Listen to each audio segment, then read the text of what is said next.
बहुत बहुत स्वागत है दोस्तों आप सभी का।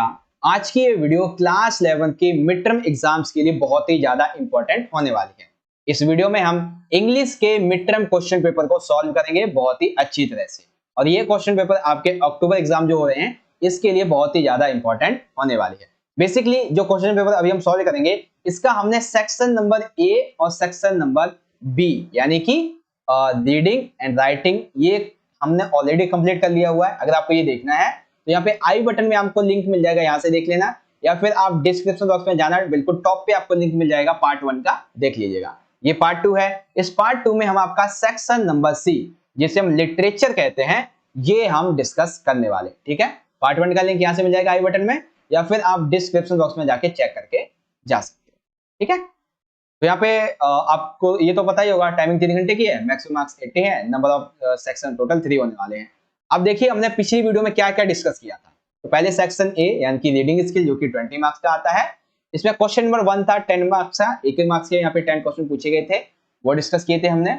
सेकंड क्वेश्चन बेसिकली था हमारा नोट मेकिंग पे बेस्ड, और नोट मेकिंग आएगी आपकी 10 मार्क्स की। तो इस नोट मेकिंग को हमने बहुत ही अच्छे तरीके से समझा था। अगर आपने पिछली वीडियो नहीं देखी है तो जरूर देखिएगा। सेक्शन बी था क्रिएटिव राइटिंग स्किल्स जिसमें 20 मार्क्स से क्वेश्चन हमसे पूछे गए थे। क्वेश्चन नंबर 3 था एडवर्टाइजमेंट पे बेस्ड 5 मार्क्स का, और इसमें आपको चॉइस मिली हुई थी।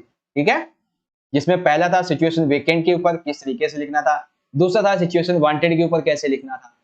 क्वेश्चन नंबर 4 था हमारा स्पीच के ऊपर 5 मार्क्स का। तो स्पीच भी हमने लिखी थी बहुत अच्छे तरीके से, दो में से किसी एक को करना था। तो मैंने आपको एक बताई थी, Delhi pollution as a major concern, इसके बारे में बहुत अच्छे तरीके से आपको समझाया था। पांचवा क्वेश्चन था कि आपको इस क्वेश्चन में जो सेंटेंसेस है उसमें से रॉन्ग चुनना है और राइट को लिखना था। तो हमने देखा था रॉन्ग राइट क्या हो सकता है। उसके बाद रीऑर्डरिंग जो सेंटेंसेस हैं वो क्या होंगे ये भी हमने डिस्कस कर लिए थे। ठीक है, अब यहाँ पे आ जाता है हमारा major concern, that is section number C, literature वाला पार्ट।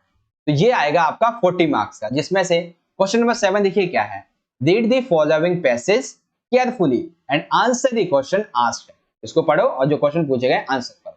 चलिए इसे पढ़ते हैं फिर हम इसको आंसर करेंगे। देखो, the cardboard shows me how it was when the two girls cousins went peddling, each one of them holding my mother's hands, and she the big girl, some 12 years or so. All three stood still to smile through their hair at the uncle with the camera. Basically ये है आपका एक passage, यानी कि ये आपकी जो poem है उससे लिया गया है। क्या बताता है ये कि कार्डबोर्ड, पहली लाइन में बताता है कि कार्डबोर्ड मुझे दिखाता है कि यह कैसा है। दूसरी लाइन में कहता है कि जब दो चचेरी बहनें आपस में गप्पे मारती हैं। और तीसरा कि उनमें से हर एक ने मेरी माँ का हाथ पकड़ा हुआ था। चौथी लाइन का मतलब है वह लड़की को तकरीबन 12 साल, या तो आप ये कह सकते हो तीनों अपने वालों में मुस्कुराने के लिए खड़े रहे और कैमरे के साथ चाचापन, मतलब अंकल विद द कैमरा, यानी कि चाचा जो थे वो कैमरे के साथ में खड़े रहे। ठीक है, ये इसका मतलब है।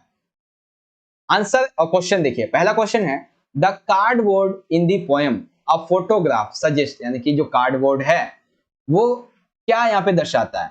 तो कार्डबोर्ड बेसिकली एक चित्र को, एक किसको दर्शाता है, एक फोटो को दर्शा रहा है।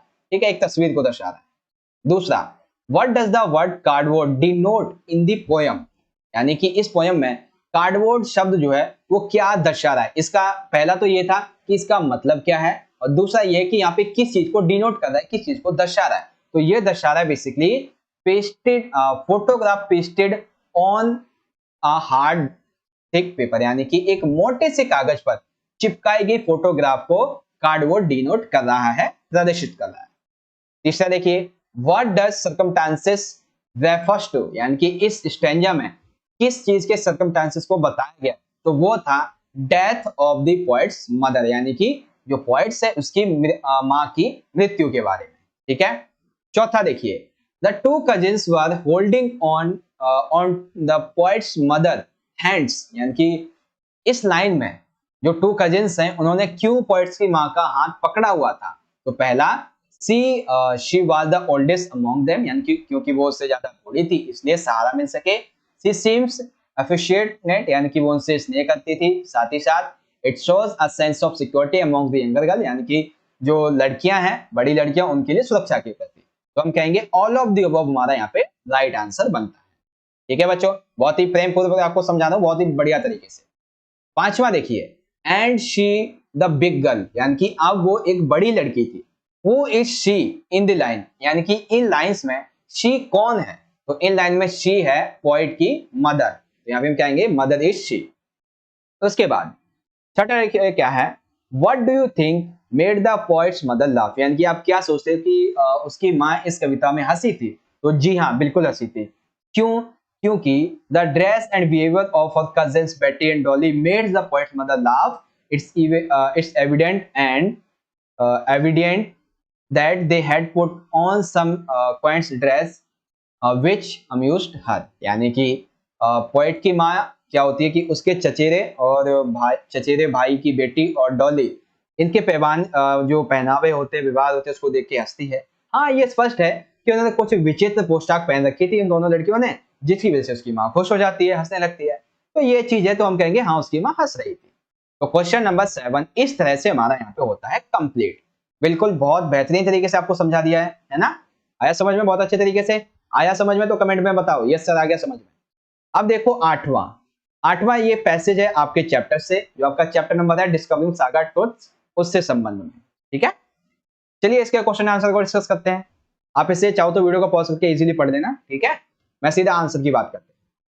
पहला क्वेश्चन है, हु वाज टूटांखामुन, यानी कि ये जो टूटनखामुन है ये कौन है? तो बेसिकली ये एक फेरो ऑफ एशियंट इजिप्ट है, यानी कि प्राचीन इजिप्ट का क्या है, ये एक प्राचीन इजिप्ट कह लो या फिर प्राचीन मिस्र कह लो, एक ही है। ठीक है, तो प्राचीन मिस्र का एक फिरौन था। क्या था? फिरौन। He was the last heir तो नहीं, देयर होना चाहिए था, last heir of royal family that the ruled Egypt of centuries, यानी कि ये सबसे आखिरी शासक था जिसके परिवार ने मिस्र पर राज्य किया था। दूसरा देखिए, Tut's Tom was discovered by, यानी कि कहां, किसके द्वारा, और इन यानी कि कब। तो बेसिकली टुट्स टॉम जो था वो हॉवर्ड कार्टर के द्वारा यहाँ पे डिस्कवर किया गया था, लेकिन डेट यहाँ पे आप बताओ, डेट कौन सी होगी? तो डेट है ऑप्शन नंबर सेकंड, 1992। ठीक है, आगे क्वेश्चन नंबर 3 देखिए, what did Carter and his man do after cutting down his body, यानी कि कार्टर एंड उसके साथी ने बॉडी को काटने के बाद क्या किया? तो उन्होंने उसे प्लेस्ड कर दिया कहां पे? On the layer of sand in wooden box, यानी कि एक लकड़ी के बॉक्स में रेत पर उसको स्टैंड कर दिया था। ठीक है, चौथा देखिए क्या है, Harvard कार्टर्स investigations were resented because, यानी कि हार्वर्ड कार्टर की जो इन्वेस्टिगेशन थी उसको उसका विरोध किया गया था। तो क्यों किया गया था भाई? तो इसका देखो मुझे इसके आंसर करके थोड़ी सी कंफ्यूजन है। वैसे इसका राइट आंसर मेरे हिसाब से ए होगा, open the Tom after which that stole the creation, इस तरीके से। ठीक है, ये चीज आपको समझ में आ गई। तो इस तरीके से हमारा ये जो क्वेश्चन नंबर 8 था ये आपको समझ में आ गया। और जो क्वेश्चन नंबर इसका 4 है, इसके ऑप्शन का आंसर क्या हो सकता है राइट, आप जरूर बताना। मेरी तरफ से इसका ए बनता है। ठीक है, क्वेश्चन नंबर 9 देखिए। अब ये 9 जो है वो आपकी स्नैपशॉट वाली बुक है, इससे लिया गया है, इजीली आप इसे यहां से पढ़ सकते हैं। चलिए हम समझते हैं इसके क्वेश्चन को। तो why did narrator wait for a long time before going to address number 46 Marconi street, यानी कि 46 मार्कोनी स्ट्रीट पर नरेटर क्यों इतना समय लगा रही थी वहां जाने के लिए? तो basically she was not interested, उसे वहां पे जाने में कोई भी दिलचस्पी नहीं थी, इसीलिए वो ज्यादा टाइम लगा रही थी, वो जाने नहीं चाहती थी। दूसरा क्वेश्चन इसी के संबंध में है, what was narrator's reaction when she visited Marsh Darling house twice, यानी कि जब वो दूसरी बार, मार्श नहीं बेसिकली मिसेस है, मिसेस डॉर्लिंग के घर जाती है तो कैसा उसे फील होता है? तो उसे फील होता है सी वाज नोस्टलिक नोस्टाग्लिक सॉरी नोस्टालजिक, इसका मतलब वो उसके प्रति उदासीन थी, उसका जाने का मन ही नहीं था, सिंपल सा। तीसरा है, how did Miss Darling's daughter treat the narrator, यानी कि डॉर्लिंग की डॉटर थी, उसने नरेटर को कैसे ट्रीट किया?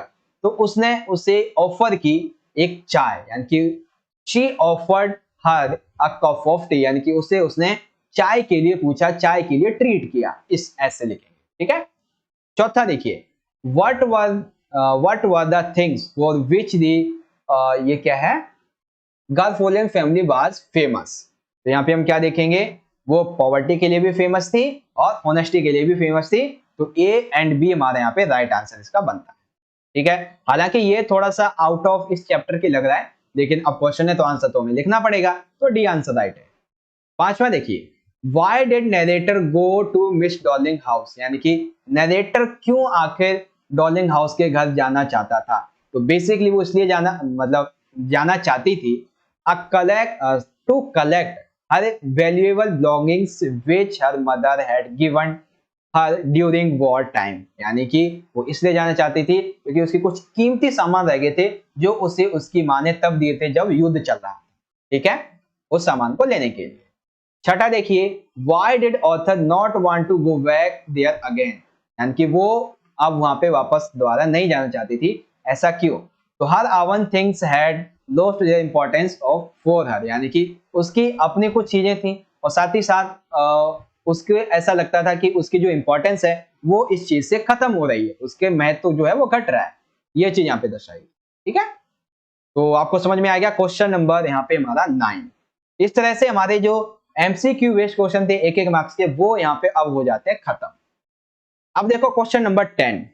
क्वेश्चन नंबर 10 में बेसिकली यहाँ पे क्या है कि answer any 5 of the following in about 40 to 50 words, 2 into 5 marks is equal to 10, यानी कि 6 क्वेश्चन दिए गए हैं।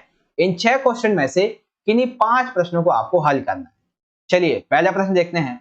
What is the meaning of the line both worry with the leeward case of loose, यानी कि ये जो लाइन है, क्या लाइन है कि नुकसान की श्रम साध्य सुगमता के साथ दोनों रहता है, यानी कि जो नुकसान होता है तो दोनों ही रोते हैं। इस संबंध में इसका मतलब क्या है, देखिए इसका आंसर ऐसे लिखेंगे, the she holiday and laughter of the poet's mother are incidents of the past, यानी कि एक समुद्र की छुट्टी और एक कवि की माँ की हंसी अतीत की घटनाएं हैं। There is a sense of loss associated with them, यानी कि एक लॉस का सेंस यहाँ पे देखा गया है, एक नुकसान का और मनोरंजन का यहाँ पे दोनों चीजें देखी गई हैं। बोथ आर अम्यूजिंग या disappointed as the state feeling comfortable for the lacks unnatural और पोस्ट वन, यानी कि दोनों ही मनोरंजक और निराशाजनक थे, क्योंकि आराम और सहज और आराम दोनों ही महसूस कर रहे थे और ये एक अप्राकृतिक या फिर ये कह सकते हो मजबूत थे। नुकसान की जो भावना थी कि वो घूमने के लिए जाते हैं, साथ ही साथ जितनी भी उनके साथ घटनाएं होती हैं अननेचुरल होती हैं, अनकंफर्टेबल होती हैं, अनरिलैक्सेबल होती हैं, तो ये सभी उनके पेन का एक कारण बनते हैं। तो इसीलिए वो क्या होते हैं बेसिकली यहाँ पे हम रोए कह सकते हैं, रोए शब्द उपयोग कर सकते हैं। ठीक है, सिंपल सा आंसर था। सेकंड है, why did boy king change his name from Tutankhaten to Tutankhamun, यानी कि उस व्यक्ति ने बॉय किंग यानी कि उसने अपना जो नाम है वो क्यों चेंज किया इससे और इसमें। तो देखो, Amun was a major god in Egypt, god in ancient Egypt, यानी कि प्राचीन मिस्र में अमून एक प्रमुख भगवान माने जाते थे। But the previous king had made his people worship the sun god attend, यानी कि क्या किया कि लेकिन पिछले राजा ने अपनी प्रजा को सूर्य देवता जो कि एटेन थे उसकी पूजा को करवाया। He smashed all images of Amun and closed his temples, यानी कि उसने उसके जितने भी इमेजेस थी उसको निकाल दिया और टेम्पल्स को बंद करवा दिया। When young Tut took the throne, he restored the old ways. That means कि जब टुट जो है वो युवा होता है, वो उसने अपनी गद्दी संभाली तो उसने पुराने तरीकों को बहाल किया। He changed his our name, उसने अपना नाम चेंज कर दिया टूटन खातेन से टूटन खामुन, which means living image of अमून, यानी कि वो बेसिकली क्या है कि अमून की जीवित छवि, ये इसका मतलब था। ठीक है, तो ये चीज आपको इजीली समझ में आ गई। थर्ड क्वेश्चन देखिए, why was it hard to believe that the author's grandmother was young and pretty? यानी कि ये विश्वास करना कहां तक मुश्किल है कि ऑथर की मदर जो थी, ग्रैंड मदर, वो यंग थी यानी कि किशोर थी और बहुत ज्यादा सुंदर भी थी। तो देखो, it was hard to believe that author's grandmother was young and pretty because, क्योंकि she author as a young boy had always seen her a old lady. That means कि, एक सेकेंड, यहाँ पे क्वेश्चन क्या था? हाँ ठीक है, राइट आंसर पे जा रहे हैं हम। हाँ, क्योंकि एक युवा लड़के के रूप में उसे हम एक बूढ़ी औरत के रूप में देख सकते थे। ठीक है, शी वॉज शॉर्ट नेचर, लड़के नहीं बल्कि यहाँ पे एक लड़की होना चाहिए था, ठीक है ना, गर्ल लिखा होना चाहिए था। ठीक है, she was short nature and wrinkled all over. That means कि उसका जो कद था वो काफी छोटा था और वो चारों तरफ झुर्रीदार वाली थी, यानी कि हम कह सकते हैं कि छोटे कट की झुर्रीदार वाली सुंदर महिला थी। She had a quite personality whom everybody respected, यानी कि उनकी जो छवि थी वो बहुत ही अच्छी थी और जिसकी सभी इज्जत किया करते थे, रिस्पेक्ट किया करते थे। So it imagine her as a young and pretty girl was revolting through for the author. इस तरीके से आपने इसका आंसर भी लिख दिया सिंपल वे में। ठीक है, now question number D, what is the significance of yellow in the poem the lovely and top? यानी कि ये जो आपकी पोयम है, इस पोयम में येलो किस चीज को सिग्निफिकेंस करता है? तो बेसिकली देखो, the flowers of the laburnum tree and its lives both are yellow in colour. Basically क्या बताया गया है कि लेवनम पेड़ के फूल और फल जो कि बेसिकली शीत ऋतु में आते हैं, ये दोनों ही पीले रंग के होते थे। अपार्ट फ्रॉम दिस, इसके अलावा द गोल्ड फिशेस, एक second, the gold fishes feathers are also yellow in colours. That means कि इसके अलावा गोल्ड फिश के पंख भी पीले रंग के होते थे। The poem highlights the high security that the mother birds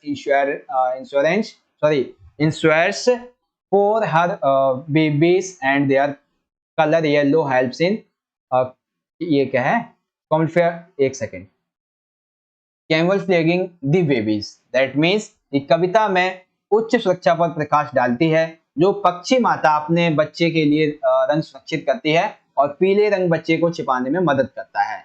Hence, इसलिए they escape from being noticed by any other predator। तो इसलिए हम कहते हैं कि येलो जो है इस कविता में एक महत्वपूर्ण बात को यहाँ पे दर्शा रहा है, यानी कि जो पीला कलर है। ठीक है, पांचवा देखिए, what preparation were made by narrator before their round the world voyage? यानी कि जब वो बेसिकली क्या करता है, लेखक जब दुनिया भर की यात्रा करने के लिए जाता है तो वो किस तरीके की यहाँ पे तैयारी करता है, तो कैसे तैयारी करता है, आइए समझते हैं इसको भी।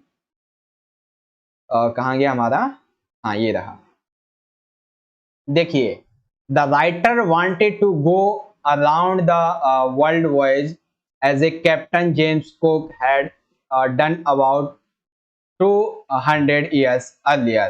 दैट मीन्स कि लेखक दुनिया भर की यात्रा करना चाहता था, क्योंकि जो कप्तान जेम्स कुक थे उन्होंने लगभग 200 साल पहले ऐसा किया था।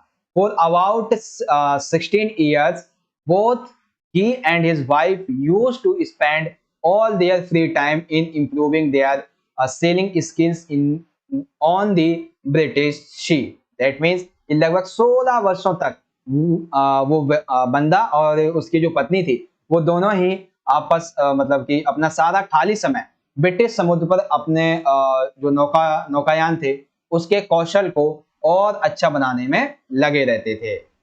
They made 23rd m longboard wave walker with great skill। That means कि उसने लगभग 23 मीटर लंबी एक बोट बनाई, जिसे एक वेव कवर बनाई, जो कि बहुत ही कुशलता के साथ उसने बनाया था। They tested in the roughest weather, यानी कि उसने क्या किया था, उसे एक खराब मौसम में उसका परीक्षण भी किया था। Finally they started their voyage in July 1976। यानी कि उसने अपनी जो यात्रा थी, वर्ल्ड की यात्रा, उस यात्रा को शुरुआत किया कब? 1976 में। ठीक है, तो ये हो गया हमारा ई का क्वेश्चन।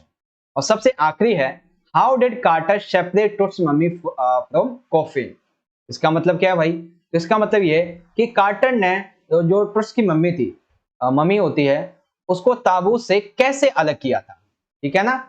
कैसे अलग किया था भाई? तो देखो the swellified the shine's head cemented Toot's mummy to the bottom of his coffin. That means एक ठोस रेजिन ने टूट को मम्मी से उसको ताबूत के नीचे एक मजबूत मतलब मजबूत बना रखा था।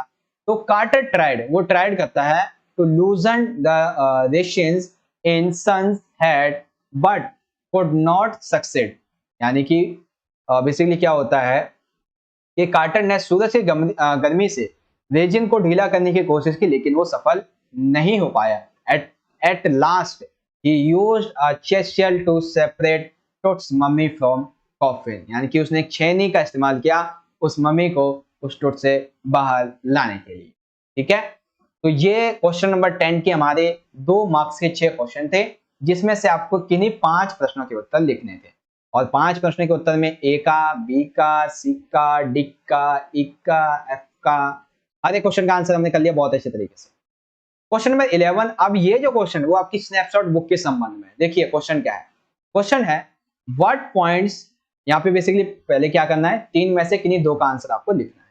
What points were put forward bye Aram in defense of Murad's act stealing the horse. That means कि आराम ने घोड़े को चुराने और मुराद के कृत्य के बचाव में कौन कौन से बिंदु रखे थे, कोई एक आपको 2 बताने हैं। तो बेसिकली देखो यहाँ पे ये है, एक सेकेंड, यहाँ पे क्या क्वेश्चन है, क्वेश्चन यहाँ पे आंसर इधर उधर हो गया क्या? हाँ ठीक है, क्वेश्चन का आंसर थोड़ा सा इधर उधर हो चुका है, तो हम यहाँ पे देख लेते हैं। हाँ ठीक है, पहले का ये हमारा बी में आंसर आ गया है और बी का पहले में चला गया। ठीक है ना? तो देखिए क्या है, Murad belong to a tribe which was known for its honesty. यानी कि मुराद जो है वो बेसिकली इस जगह से बिलोंग करता था जहां पर वह अपनी ईमानदारी के लिए जाना जाता था। He could not tolerate John Beers expressions when he seemed to have recognized the horse। यानी कि वह जॉन बायोरे के भावों को बर्दाश्त नहीं कर सका कि जब उसे लगा कि उसने घोड़े को पहचान लिया। It was no more charming accuse for him to keep the horse after this incident। यानी कि इस घटना के बाद घोड़े को रखने के लिए उसके लिए अधिक आकर्षक कुछ भी नहीं रहा था। तो यानी कि इसलिए उसने क्या किया था, जो घोड़ा होता है उसको वो कर देता है रिटर्न। तो यहाँ पे हमने ये जो बेसिकली क्वेश्चन के आंसर थोड़े इधर मिस्टेक हो गए हैं, तो यहाँ पे हम क्या देखेंगे कि सी का जो आंसर है वो हमारा कहाँ पे चला गया है, बी वाले में। ठीक है, सी का आंसर जो है कि why did Murad return the horse, तो उसने किस लिए हॉर्स को रिटर्न किया था, उसका आंसर ये था। ठीक है, और ये जो हमारा पहला वाला था कि वो चोरी कर लेता है तो उसके पक्ष में क्या तरकीब देता है बचाने के लिए, तो ये है हमारा ये तीसरा वाला। ठीक है, तो बेसिकली देखो यहाँ पे क्या लिखेंगे, Aram argued to himself that stealing a horse for a ride was not same thing as stealing something else such as money। यानी कि आराम जो है वो खुद ने ये तर्क दिया कि सवारी के लिए घोड़े की चोरी करना कुछ और चोरी करने के जैसा नहीं था जैसे कि पैसा।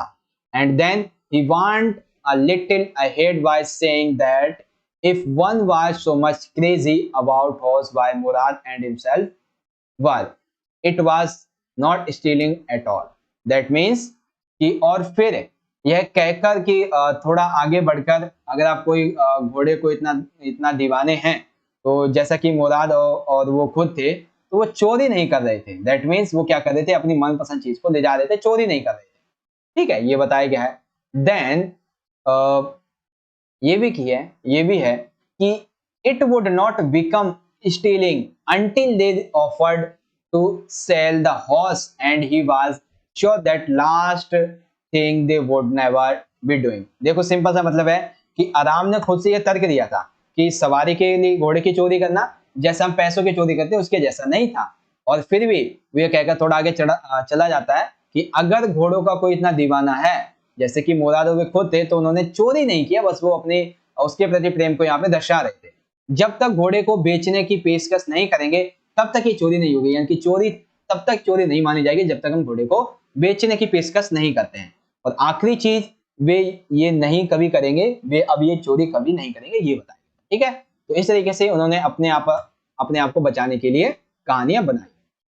तीसरा है, why was narrator confident that she had reached the correct address, यानी कि नरेटर को किस तरीके से कॉन्फिडेंस आता है कि वो एक करेक्ट एड्रेस पे पहुंचा है। तो बी में हमारा आंसर आ गया ए वाले पार्ट पे। ठीक है, तो किस तरीके से कॉन्फिडेंस आता है, the narrator remembered the house number 46 on Markovnikov street, यानी कि जब वो एड्रेस पे पहुंचता था उसे याद आता है कि एड्रेस था क्या, which her mother had told her about. That means इसका मतलब ये है कि बेसिकली उसने, एक सेकेंड, नरेटर के बारे में बात हो रही है ना, हाँ, उसे मतलब ये जो एड्रेस था इसे उसकी माँ ने बताया था।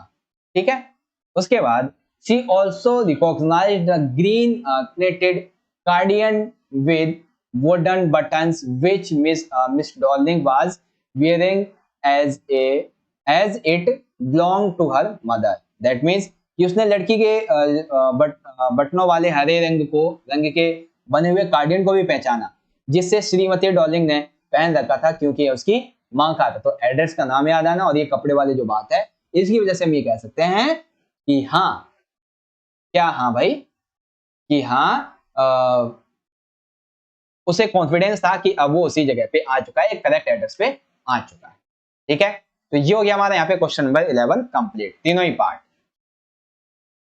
क्वेश्चन नंबर 12 को देखते हैं। इसमें से आपको दो में से किसी का एक आंसर लिखना है, 5 मार्क्स का एक क्वेश्चन है। देखिए पहला क्या है, how does story suggest the optimism helps endure the direst stress, we are not afraid to die if we can all be together। इस आधार पे मैं ये जो आपका चैप्टर है, इस आधार पे मैं ये समझाना है कि लेखक, एक सेकंड, लेखक है क्या ये, हाँ, कहानी कैसे बताती है कि आशावाद सबसे गंभीर तनावों को सहने में मदद करता है। तो ये हमें समझाना है किस संबंध में, इस कहानी के संबंध में। चलिए समझते हैं। तो बेसिकली देखो, the story suggest that optimism certainly helps, एक सेकेंड, हाँ, helps endure the direct stress। Simple सा वही लिख दिया हमने, यहां से आंसर शुरू होता है, the behavior of our adults during crisis bears it out। यानी कि इसका मतलब यह है कि संकट के समय हमारे सामने हमारे जो बड़े होते हैं इनका व्यवहार इसकी गवाही देता है। Laurie Vigil and Hub Siegler were to क्रीवैन, यानी कि ये जो लैरी विजिल और ये हार्वशिलिगा थे, ये दोनों ही क्रीमैन थे। As the mighty waves smashed the deck, water entered ship through many holes and openings, यानी कि ये क्या करते थे, ये जैसे ही शक्तिशाली लहरों ने डेक को तोड़ा तो पानी की कटाई और छेदों के चट्टानों के माध्यम से जहाज में ये प्रवेश कर जाते थे, इस तरीके से। ठीक है, फिर यहाँ पे देखो थोड़े से और भी पॉइंट यहाँ पे लिखे हुए हैं, आप इसको इजीली पढ़ लेना बच्चों। मैं यहाँ पे क्या करता हूँ, इसका मतलब आपको बता देता हूँ, इसका लिखा क्या हुआ है। ठीक है, तो देखो क्या है कि right from the evening of January two Larry and Hub started pumping out water, they work continuously, excitedly and feverishly for 36 hours. It was a result of their continuous pumping that they reached the last few centimeters of water on January 4. They remained cheerful and optimistic while facing extremely dangerous situations. The narrator did not lose the courage or presence of mind while facing problem. That means कि 2 जनवरी की शाम से ही lorry और herb ने पानी निकालना शुरू कर दिया था। उन्होंने लगभग 36 घंटे लगाए, उत्साह और बहुत ही जब इन्हें होता ना कि थक जाते हैं, उसमें भी इन्होंने काम किया था। उनकी लगातार पंपिंग का नतीजा ये हुआ कि 4 जनवरी को अंतिम कुछ सेंटीमीटर तक ही पानी पहुंच पाया था। बेहद खतरनाक परिस्थितियों का सामना करते हुए वे, मतलब परिस्थितियां बहुत खतरनाक थी, लेकिन फिर भी वे आसानी से अपना कार्य कर रहे थे। ठीक है, तो इस संबंध में हम ये कह सकते हैं कि सबसे गंभीर तनावों को रहने से मदद करता है। क्या करता है इस संबंध में? साथ ही साथ उन्हें जो भी समस्याएं आती हैं वो उनका सामना करते हैं। ठीक है, he did not worry about the loose equipment, he used whatever was available there. His self confidence and practical knowledge helped them to steer out of storm and reach the ill. And उसके बाद ये सारी चीजें यहाँ पे लिख दोगे। इसका मतलब क्या? इसका मतलब है उनके पास जो उपकरण थे, पहले तो नुकसान हो जाए तो उसकी चिंता नहीं, जितने भी थे उसका इस्तेमाल करते थे। साथ ही साथ उन्हें ये आत्मविश्वास और व्यवहारिक ज्ञान था कि उन्हें तूफान से बाहर निकलने और इसे झेलने में एम्स्टर्डम, ठीक है ना, ये जो आपकी लाइन है, एम्स्टर्डम तक पहुंचने में मदद की थी। तथा मैरी उन सभी महत्वपूर्ण घंटों के लिए एक पहिए पर रही, उसने ना तो आशा खोई और ना ही तो हिम्मत खोई। That is the answer correct. ये हो गया हमारा क्वेश्चन नंबर ए का। बी देखिए क्या है, elaborate on the bond of friendship between the author and his grand mother the portrait of lady. यानी कि द पोर्ट्रेट ऑफ लेडी के संबंध में आपको क्या समझाना है? आपको समझाना है कि लेखक और उसकी दादी के बीच में मित्रता का बंधन जो था वो कैसा था, इसके बारे में आपको विचार करना है। चलिए विचार करते हैं, समझाते हैं। देखिए, when the narrator was still young, जब नरेटर यंग होता है, जब बेसिकली छोटा होता है, basically his parents left for the city leaving him to care of his grandmother। यानी कि जब वो छोटा होता है तो उसके माता पिता छोड़ के दादी की देखभाल के लिए छोड़कर उसे शहर चले जाते हैं। they were good friends, वो उसके बहुत ही अच्छे दोस्त होते हैं। she woke him up each morning, यानी कि वो जब भी सोए उठते हैं तो उसे भी उठा देते हैं। bathed him, उसे श्वसन क्रिया का अभ्यास कराते हैं। dressed him, उसे ड्रेस वगैरह पहनाते हैं। plastered his wooden estate, यानी कि बेसिकली उसकी लकड़ी पर जो प्लास्टर थी वो करती थी। Give him breakfast and walked him to school, यानी कि उसे खाना खिलाया और फिर उसे स्कूल तक लेके जाती थी। While he sat in the veranda learning, the grandmother sat in eyed the temple reading scriptures। यानी कि बेसिकली इसका मतलब किया है कि जब वे बरामदे में बैठकर अध्ययन कर रहे थे तो दादी माँ मंदिर में बैठकर शास्त्र पढ़ा करती थी। यानी कि एक तरफ अध्ययन, एक तरफ शास्त्र। When they settled in the city, they shared a common bedroom। When their writer be going abroad, she went to the railway station to see him off, but did not speak a word, only kissed his forehead। That means का मतलब ये क्या है कि जब वे शहर में गए तो उन्होंने एक जो बेडरूम था उसे साझा किया। जब लेखिका विदेश जा रही थी तो उसे विदा करने के लिए रेलवे स्टेशन तक गई, लेकिन एक शब्द नहीं बोली, केवल उसके माथे को चूमा था। The writer cheered this as this last physical contact as he was going away from 5 years। यानी कि लेखक ने इसे अपने अंतिम शारीरिक संपर्क के, अपनी माँ के लिए अंतिम शारीरिक संपर्क के रूप में से संजोया, क्योंकि वो उससे 5 साल के लिए दूर जा रहा था। But his grand mother was there to receive him back, यानी कि उसे आशा थी कि वो बहुत जल्दी वापस आएगी, उसकी grand mother. In the evening the collective women from neighborhood and beat the drum and sung for cause of the homecoming of the warrior for the first time he missed her prayers। इस तरीके से इसका answer लिख दिया कि शाम को वह मोहल्ले की महिलाओं को इकट्ठा करती और दोस्त डोली पीटती, यानी कि डोली लाती और योद्धाओं के घर वापसी के लिए घंटों को गाती। साथ ही साथ पहली बार उसने अपनी प्रार्थनाओं को याद किया था। इस संबंध में आप इसके आंसर को यहाँ पे पूरी तरीके से रीड आउट करके समझ लिए होंगे, ठीक है ना। ये हो गया हमारा यहाँ पे खत्म। अब देखिए क्वेश्चन नंबर 13 में भी इसी तरीके से 2 क्वेश्चन है, ये हैं आपके सेकंड बुक से। पहला है the address is a short story of human predicament that follows the war. Comment, इस संबंध में हमें कमेंट करना है। क्या कमेंट करना है? कि संबोधन मानव की दुर्दशा की कहानी है। ये एड्रेस मानव दुर्दशा की कहानी है जो युद्ध के बाद भी आती है, इस पे टिप्पणी करनी है। तो चलिए टिप्पणी करते हैं भाई। तो war brings with it death and destruction, यानी कि एक दिन पहले वहां अच्छे पुराने दिनों में, एक सेकेंड, नहीं यहाँ नहीं, इसका आंसर ऐसे होगा कि युद्ध जो है वो अपने साथ मृत्यु और विनाश लेके आता है। It destroys the suitable subtle feelings of love and sympathy, यानी कि जितने भी प्रेम और सहानुभूति वाली भावनाएं होती हैं उससे ये वॉर खत्म कर देता है। That's what happens in this story. तो क्या था इस स्टोरी में, क्या हुआ था? तो the narrator mothers leaves all her valuables with क्या है ये एक्यूटेंसिस, यानी कि वुमेन है, ड्यूरिंग द वॉर, यानी कि उस युद्ध के समय में वो अपने कुछ जरूरी सामान को छोड़ के चली जाती थी। Mother dies and many years later the narrator comes to the women to see what her mother says, but the woman shows to no human feelings towards himself। Basically इस कहानी में ऐसा ही होता है कि युद्ध के दौरान कथावच की जो माँ होती है वो अपना सारा का सारा कीमती सामान एक परिचित एक महिला के पास में छोड़ देती है। माँ मर जाती है और कई साल के बाद जब नरेटर महिला के पास पहुंचता है, उसी जहाँ पे दिया हुआ था उसे अपना सामान उसकी माँ ने, तो उसकी माँ क्या कहती है कि लेकिन महिला के प्रति कोई मानवीय भावना नहीं दिखती। अर्थात उसकी माँ जो थी, ठीक है, व्हाट डिड माँ, उसकी माँ क्या कहती है कि मेरे उसके मन में क्या समझ में आया हमारे को कि कोई भावना नहीं थी, सिंपल सा। उसके बाद यहाँ पे है rather she behaves in a very harsh manner, यानी कि वो एक बहुत ही कठोर तरीके से लेखक के साथ में पेश आई। She does not even allow the narrator to come in and sit for a while, यानी कि उसने ऑथर को ये भी नहीं कहा कि तुम आओ और बैठ जाओ। If not convenience for me now, that means इसका मतलब ये है कि एक सेकेंड, हाँ,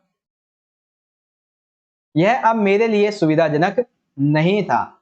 she has coldly, that means कि वह ठंड से कहती है कि I can't see you something again, मैं तुम्हें दोबारा नहीं देखना चाहती। And then the close the door, यानी कि अब वो कहती, और ये कहते हुए उसने डोर बंद कर लिया था। Thus we see that war क्या ये devastates the world not only a physical level but also on a emotional and spiritual level। That is the answer right away। ठीक है, तो ये हमारे पहले का आंसर हो गया कि वॉर जो वो एक साथ अपने साथ में कई सारी परेशानी को लेके आता है। तो इस संबंध में मैं इस चैप्टर के बारे में बताना था। ठीक है, चलिए अगला देखते हैं। अगला देखिए क्वेश्चन क्या है कि one day back there in good old days when I was 9 and the world was full of every imaginable kind of magnificence and life was still a delightful and mysterious dream। इसका मतलब क्या है? तो एक दिन पहले वहां अच्छे पुराने दिनों में जब 9 साल का था और दुनिया को इस तरह की कल्पना से भरी हुई थी और जीवन अभी भी एक सुखद और रहस्यमय सपना हुआ करता था। The story beings a mode of nostalgia. Can you narrate, यानी कि ये जो स्टोरी है वो बेसिकली एक यादों के मूड में है। तो आप इस संबंध में अपने चाइल्डहुड की कोई इंटरेस्टिंग जो स्टोरी है उसको लिखो। तो यानी कि ये आपकी सोच पर बेस्ड है, कुछ भी इसका आंसर बन सकता है। ठीक है, आंसर हम इस तरीके से लिख सकते हैं जो मेरी तरफ से है। There are various childhood experience which are still imprinted in my mind and soul but there is one that stand out of the most. यानी कि इसका मतलब ये है कि बचपन के कई ऐसे अनुभव हैं जो अभी मेरे दिमागी और आत्मा को मतलब आत्मा के अंदर अंकित है, लेकिन एक ऐसा इंसिडेंस है जो मुझे सबसे अलग लगता है। आई स्टिल रिमेम्बर, मुझे याद है that day our school announced a school trip to Shimla, यानी कि हमारे स्कूल जब शिमला के लिए ट्रिप को स्टार्ट करता है। उसके बाद है a hill station near our school the bus ride was the most memorable.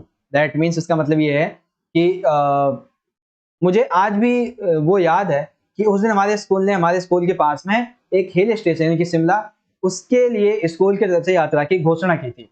इस समय हमारी जो बस की यात्रा थी वो सबसे यादगार रही थी।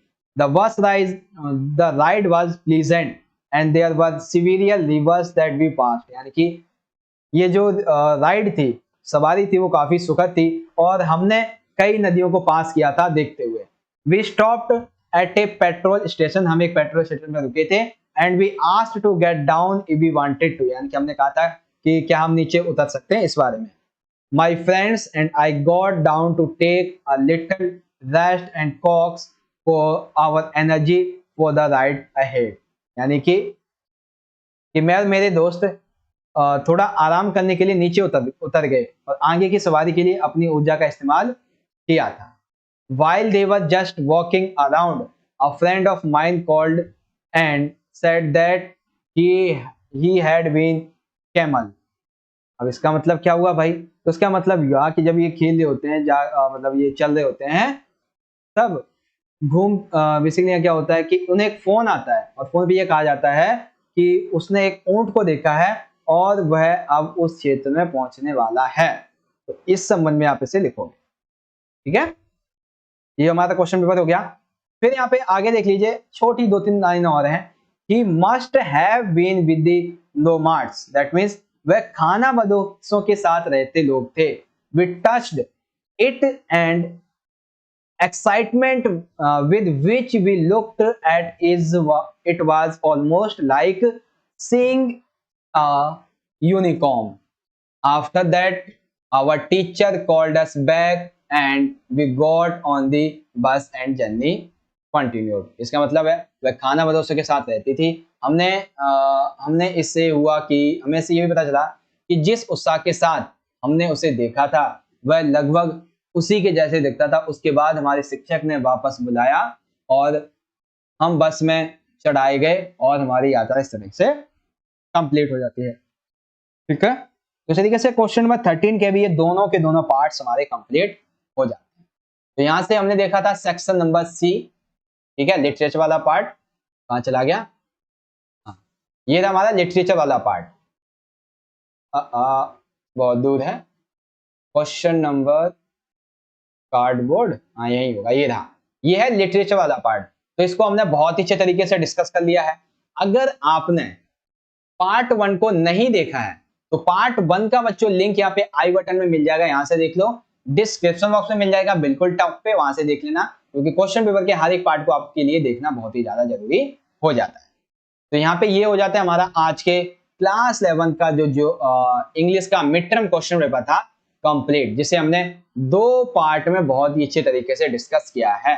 गाइस, अगर आपको वीडियो अच्छी लगी हो तो लाइक करना। कोई भी क्वेरी क्वेश्चन हो आपका तो आप हमें इंस्टाग्राम पे मैसेज कर सकते हो। और हाँ, वाकई में वीडियो अच्छी लगी हो तो अपने दोस्तों के साथ भी ज्यादा ज्यादा शेयर कर दीजिएगा। और अगर आप हमारे चैनल पे पहली बार आ गए हो, चैनल को सब्सक्राइब नहीं किया है तो कर लेना, क्योंकि ऐसे ही इंपॉर्टेंट वीडियोस हम आपके लिए लेके आते रहेंगे। मिलेंगे अगली वीडियो में, तब तक के लिए आप पढ़ते रहिए और अपना ख्याल रखिएगा। धन्यवाद। जय हिंद, वंदे मातरम।